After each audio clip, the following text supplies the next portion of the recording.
Hi, everybody. My name is Christine, and I'm the Brand and Comms Director of Celtra. And Slater, you can tell the audience what you do over at our company. Absolutely. My name is Andrew Slater, commonly referred to as Slater by everybody, friends, family, everybody. And I'm our VP of Enterprise Sales. I've been at the company for about 3 years, and I have the distinct pleasure of getting to work with a lot of our brand clients directly. It's been a ton of fun.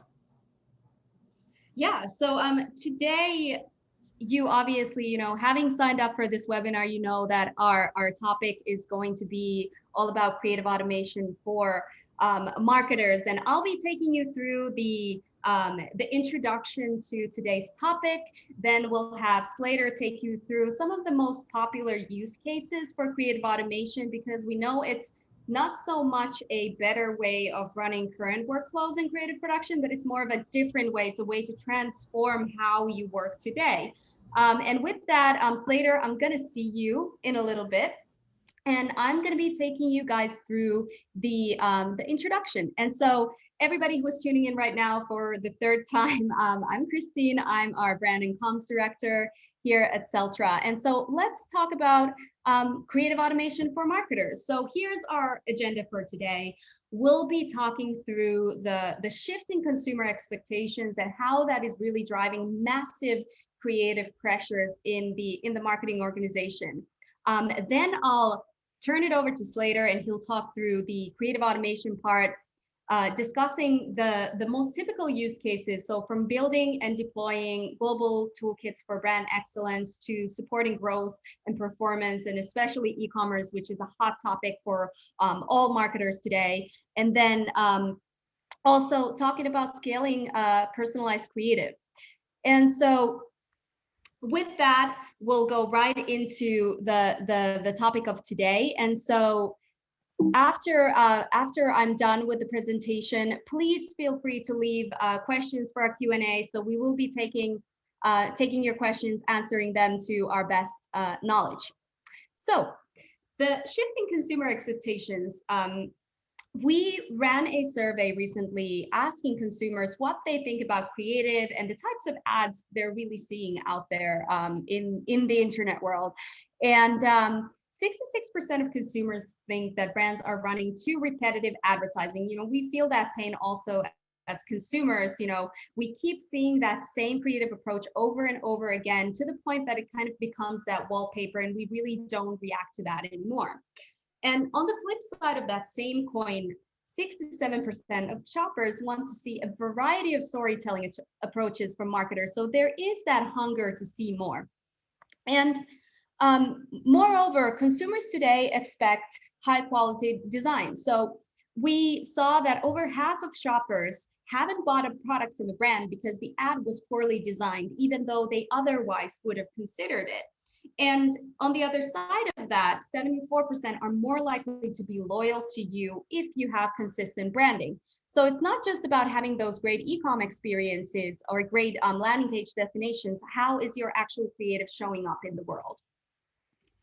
And another thing to really point out, not just because it's trendy or not just because it's Pride Month right now, it's something that you need to build into your ongoing creative strategy is the question of diversity. And we know that drives growth, because consumers are more likely to buy from you if they see themselves represented in the models that you use in the creative content, videos and ads that you're running, even your influencer strategy. So are you thinking about diversity in terms of race, in terms of gender, in terms of representation? It's really important to consumers today.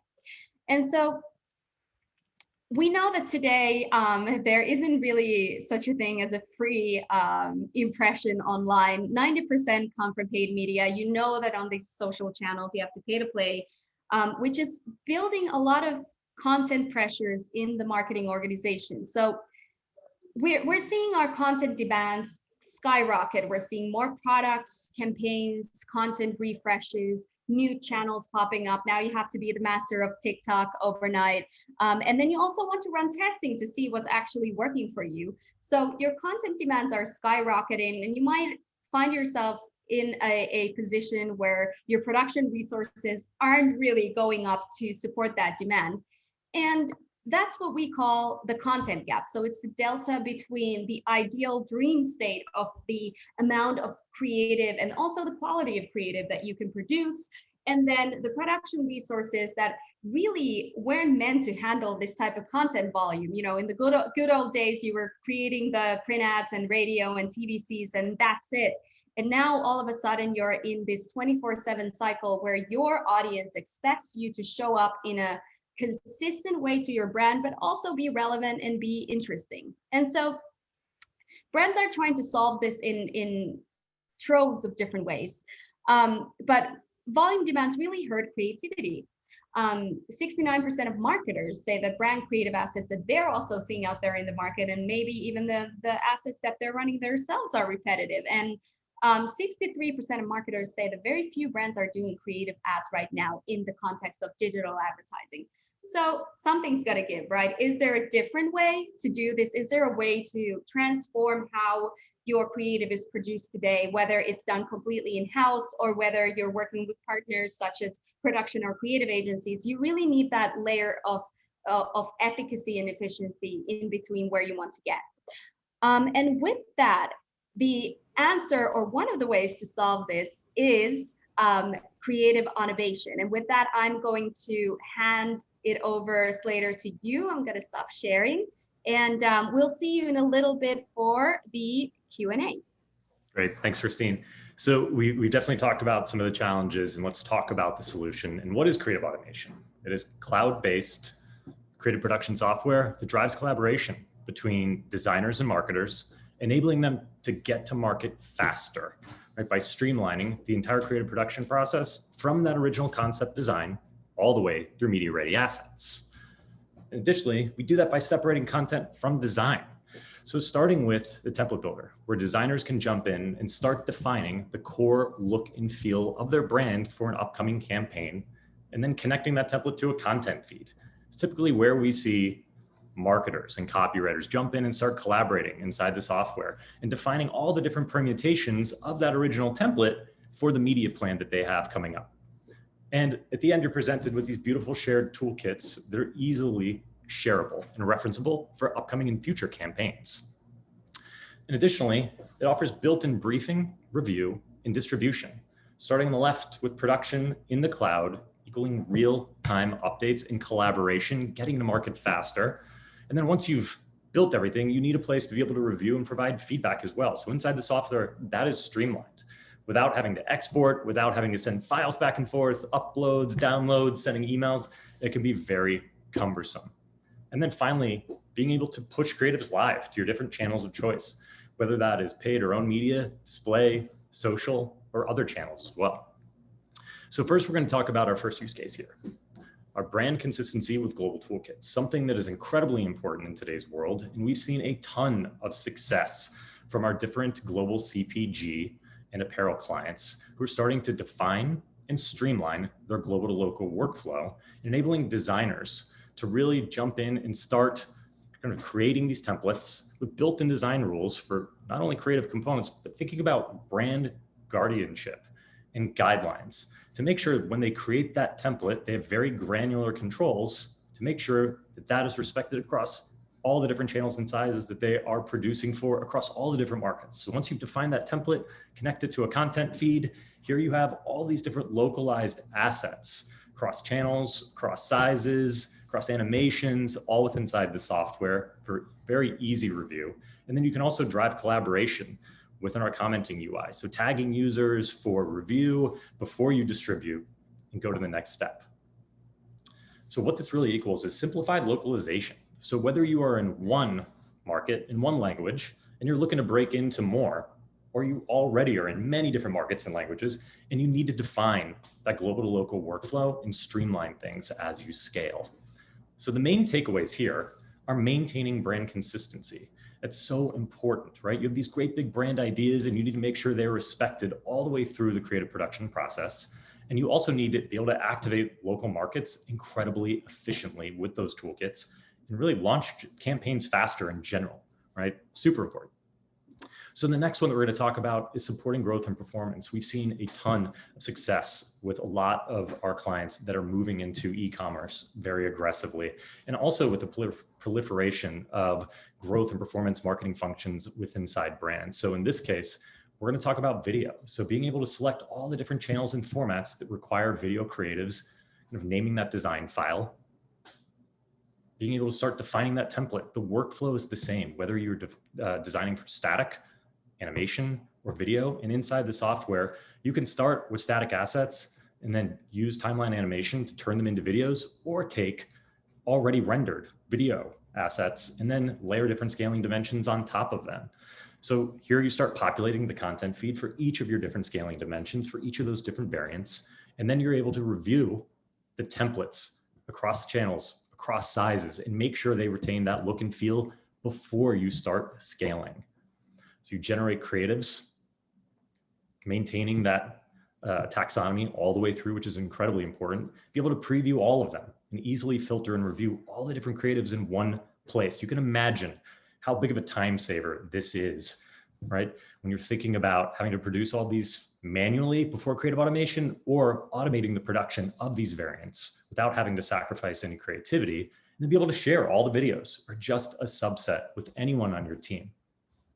So really streamlining when you're scaling between different formats, channels, and sizes for growth or performance marketing. And you may have a gap between the core assets you've been given and the different channels and sizes that you need to produce for. It can be incredibly time consuming, but not with creative automation. So the takeaways here are driving traffic and performance, automating e-commerce creative. So going from, say, brick and mortar to e-commerce really efficiently, and then making creative refreshes on the go, allowing brands to act with recency and change with the speed of culture and get to market faster. So the last one we're going to talk about is scaling personalized creative. I think over the past year, especially with everybody in a remote environment, we've seen so many more kind of online audiences be discovered, right? So you have to create even more creative to kind of break through, right? There's so much noise out there with everybody doing or attempting, I'd rather say, personalization. And with personalization comes a massive amount of creative assets.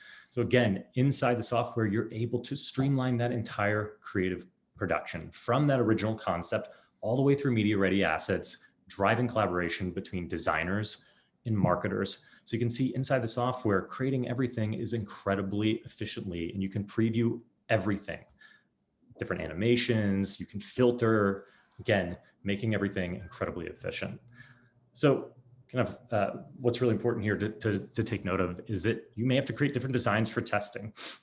Before creative automation, you're time constrained. So designers really don't have time to focus on different designs, right? And then additionally, creating audience specific variants. So again, breaking through that noise and finding what message works for what audiences, getting creative out into the market, gleaning those learnings, and then going back and being able to iterate quickly.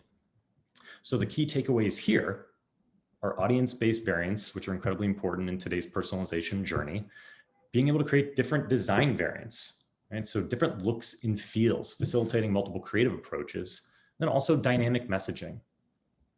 So now we have plenty of time for Q&A. So I'll invite Christine to jump back on.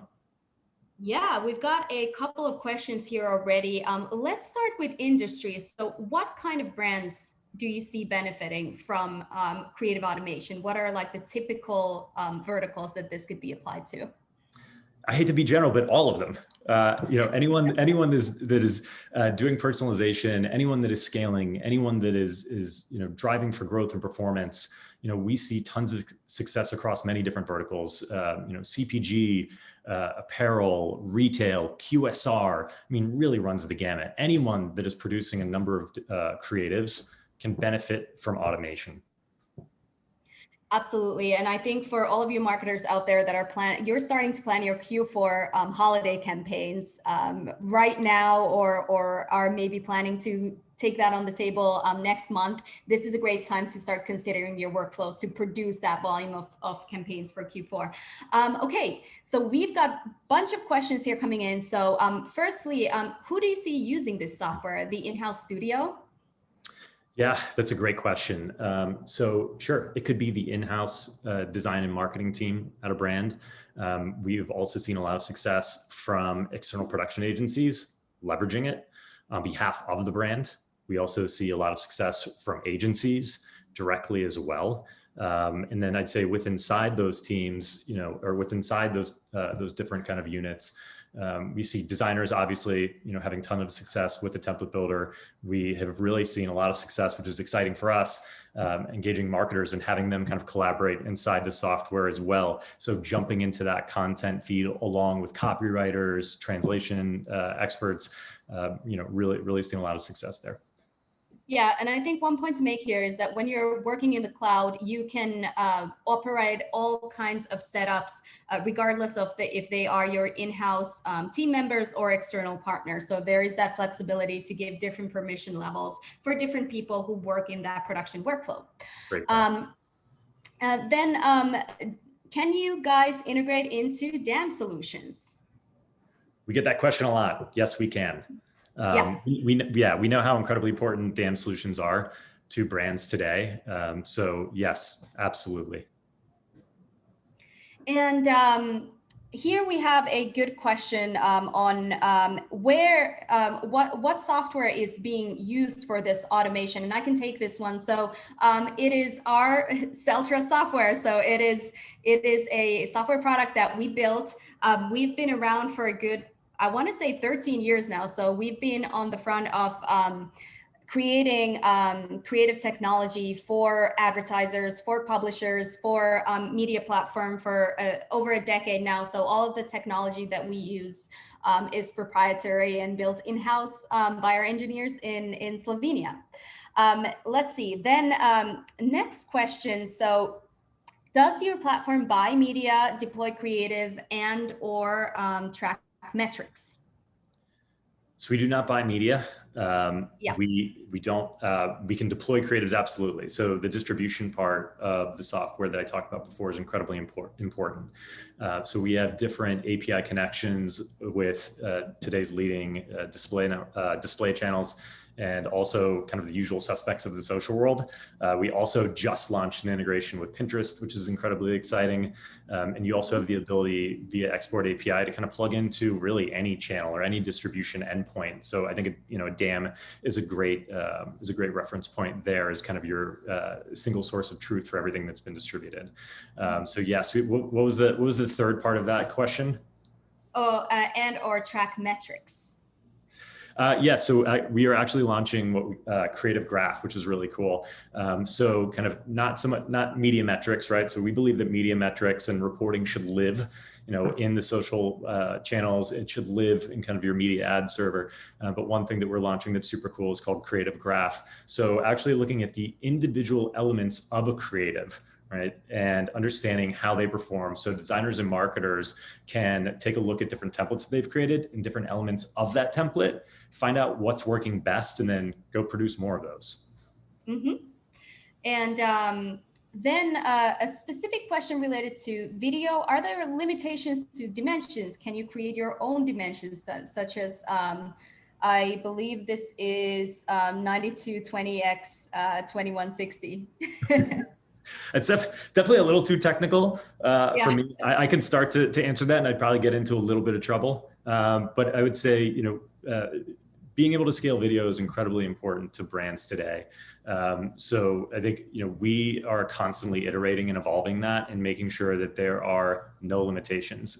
We are not trying to compete with InDesign. We're not trying to compete with After Effects, but we are definitely a complementary software tool to those offline design tools. So I think what you'll find is that when you start in an offline design tool like the Adobe Creative Suite, and you bring it into our software, I think what you see is you'll be able to scale up exponentially faster and version those creatives without having to do a bunch of file save as, and offline design tools. Yeah. And with that, how does Celtra differ from other creative automation platforms out there like Canva and Visme? That's great. We are the creative automation platform.